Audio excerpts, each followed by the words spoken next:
Now, as promised earlier, we're here today, in the show, we'll be talking about cloud computing. And joining us in studio today is Carla Vizi from the Firelite Africa. She is the marketing director. Welcome to the show. Thank you. What exactly is cloud computing? Well, cloud computing is really a situation whereby the data that is gathered and has to be used by lots of people is put somewhere else than on your own premises or in your own computing. So they are put in servers away from you or even away from your country. Examples of cloud computing that we've been using for a long time, of course, are things like Gmail, Yahoo, Mail and so on, Facebook. We don't know where these things are stored, but yet we make use of it. And your information is stored there and you have access to it, but it's not in your computer. So what you're trying to say is that we are doing away with saving stuff in probably a hard disk.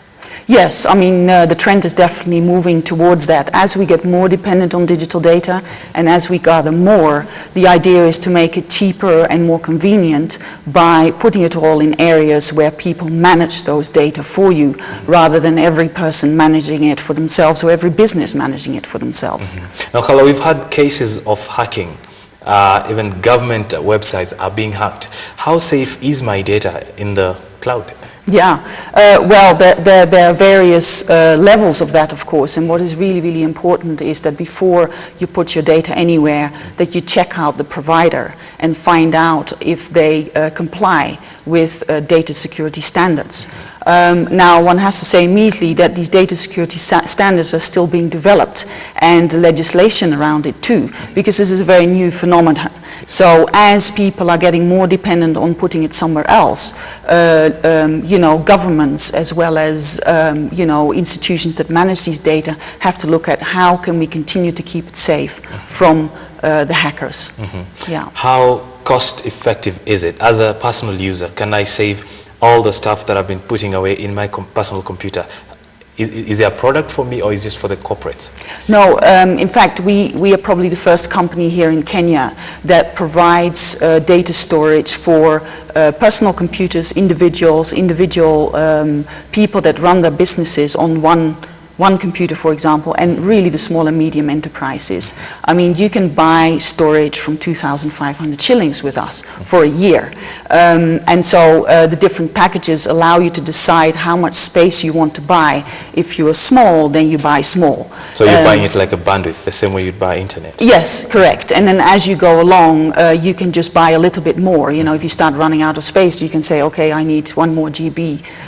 For my business or for myself, and that allows you to have a say in how much you want to invest in your space. Still on security of the information stored there. If I want to do away with the information that I've stored in the cloud, how do I do that, lest I delete it and years later somebody else can access that? Yes, well, it really depends on if you're in a public or a private cloud. What we provide is a private situation. So you basically rent a space in our servers that are situated in Europe. If you decide you don't want to continue with the subscription, then yes, you can delete it, or you can ask us to destroy it. And, you know, clearly there is no point in us keeping data that is not being paid for, because we're purely in the business of backing up your data.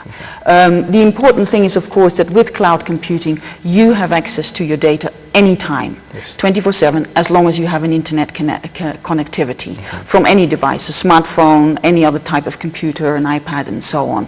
So you do have a say in what you want to keep there and what you want to delete.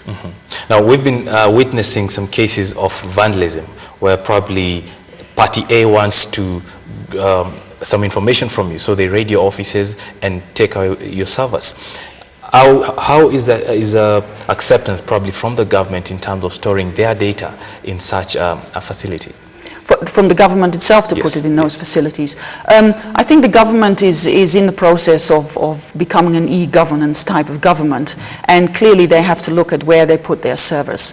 Now, in principle, it will be here somewhere, and clearly they have to really look very, very seriously into the security standards, and that is both physical, as well as electronic, as well as the backup in terms of, you know, electricity in case of a fire, in case of a break-in, and so on and so forth. Apart from that, The whole issue around encryption, very good encryption programs, secure internet connections, all of those things have to be considered, not to mention, of course, the monitoring of your personnel, because ultimately it's your personnel that is the most vulnerable point in that. How long have you been operating cloud computing systems in Kenya? We've started last year in July.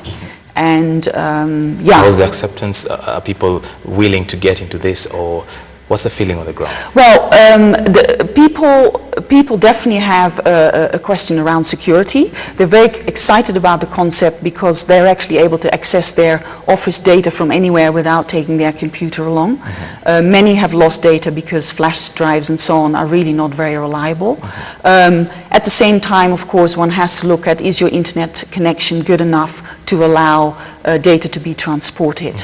And at this moment, people are still a little bit at the point of, well, I keep my server, but I also back it up into your cloud. So I still have two things going on. But the idea is ultimately that you move away from owning and managing your own hardware and that you just outsource it to somebody else, and with that reducing the cost significantly. And the password system that I want to put all the information that I've gathered in my life, I want to put it in the cloud. Who manages the password? How is the security system? How does that play around? All right, yeah, very good question. Well, first of all, the system, you actually create the password. And it is important not to put your name with your birth date, which a lot of people do. You know, you have to have at least 8 digits, and you have to do a mix of capital letters, small letters, numbers, symbols, and so on. So make it complicated. The more complicated, the more difficult it is for hackers. And of course, you don't give that out. So you got to make sure that you keep it somewhere where people who don't have access to it. Now, we as an organization don't have access to your data unless you would give the password, and our partners in Europe don't have it either. So it's really your responsibility to make sure that nobody gets to that situation. Yeah. I wanted to ask an interesting question now. Servers crash every time in organizations. Can the cloud crash? Yes. The cloud being a server. If it crashes, yes, where do we go from there? Yes, where do you go from there? Well, the distinction, of course, is that we don't have one server. We have a number of servers in different locations. Apart from that, your data is saved at least 5-6 times through something called RAID 5 technology. So even if one of our servers was to go down, or a hard drive within one of our servers, it is all mirrored in these other servers. So unlike us, where we back up once at best, we back up a great number of times to avoid this type of problem. And apart from that, of course, we change the hard drives every couple of weeks, because most of us wait until it's crashed and then we go, oh, you know, now I've lost all my data. Yeah. I mean, if your core business is looking after thousands of businesses' data and individuals, you know, you can't afford to lose that. So, you know, the management that is in place is a huge notch up from what we do ourselves. Now, just to take us home, you mentioned that your company has roots in Europe. How easy is it to convince a Kenyan company, or a multi-million company, or even the government, to store their data in a company whose roots is not in this country? Okay. Well, people actually have no problem with that at all. I mean, the fact is, as we know, all our email accounts and Facebook, they're definitely not in Kenya, yet we put a heck of a lot of stuff there. So that is not really the issue. In fact, people like the idea because our partner operates under the EU privacy standards and laws. Now, that is really, really important in terms of the protection of your data. So they're way ahead of that. And whereas here, you know, yes, there are now a number of data centers, but it is still very much in the beginning of its development. Yeah. Well, good luck. Many thanks, Carla Vizi, for dropping by. That has been Carla Vizi from the Filelit Africa, telling us about cloud computing. Now, just before we wind up the show, just a close look at your day's performance of how your money is doing at the stock exchange.